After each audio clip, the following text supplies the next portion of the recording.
Jeremias Kabanata 30, ang mga pangako ni Yahweh para sa Israel. Kinausap ni Yahweh, ang Diyos ng Israel, si Jeremias, at sinabi, isulat mo sa isang aklat ang lahat ng sinabi ko sa iyo.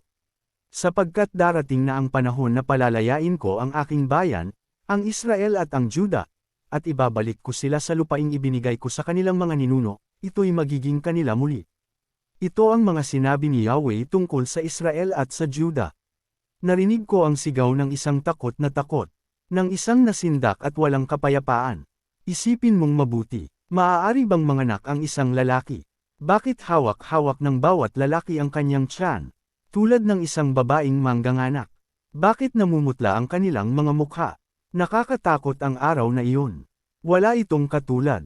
Ito'y panahon ng paghihirap para kay Jacob.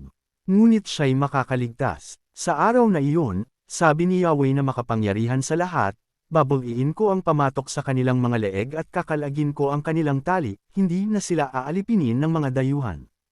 Sa halip, sila'y maglilingkod kay Yahweh na kanilang Diyos, at kay David na kanilang magiging hari. Ngunit huwag kang matakot, lingkod kong Jacob. At huwag kang manlupaypay, Israel.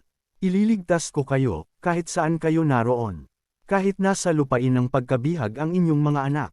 Manunumbalak ang payapang pamumuhay ni Jacob. At siya'y sisigana at wala ng katatakutan. Ako'y sa inyo at ililigtas ko kayo. Lilipulin ko ang lahat ng bansang pinagkalatan ko sa inyo. Subalit kayo'y hindi malilipol. Paparusahan ko kayo ng marapat.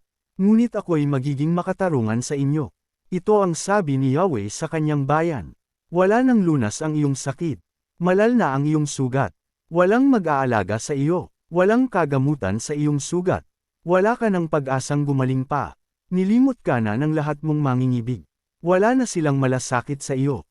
Sinaktan kita, gaya ng isang kaaway. Buong lupit kitang pinarusahan, sapagkat matindi ang iyong kasamaan. At napakarami mong kasalanan. Huwag ka nang umiyak dahil sa iyong sakit. Wala nang lunas ang sugat mo. Ginawa ko ito sa iyo, sapagkat matindi ang iyong kasamaan. At napakarami mong kasalanan. Gayunman, lahat ng umapi sa iyo ay aapihin. Lahat ng iyong kaaway ay bibihagan din. Nanakawan ang nagnakaw ng kayamanan mo. Ang bumiktima sa iyo ay bibiktimahin din. Ibabalik ko ang kalusugan mo. At pagagalingan ang iyong mga sugat. Kayo'y tinawag nilang mga itinakwil. Ang Zion na walang nagmamalasakit.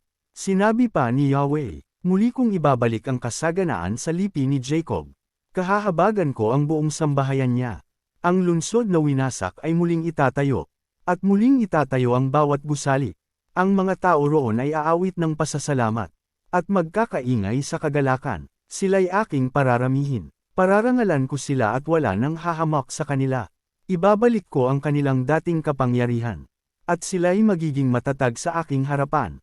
Paparusahan ko ang lahat ng mang-aapi sa kanila. Lilito ang isang pinuno na mula rin sa kanila.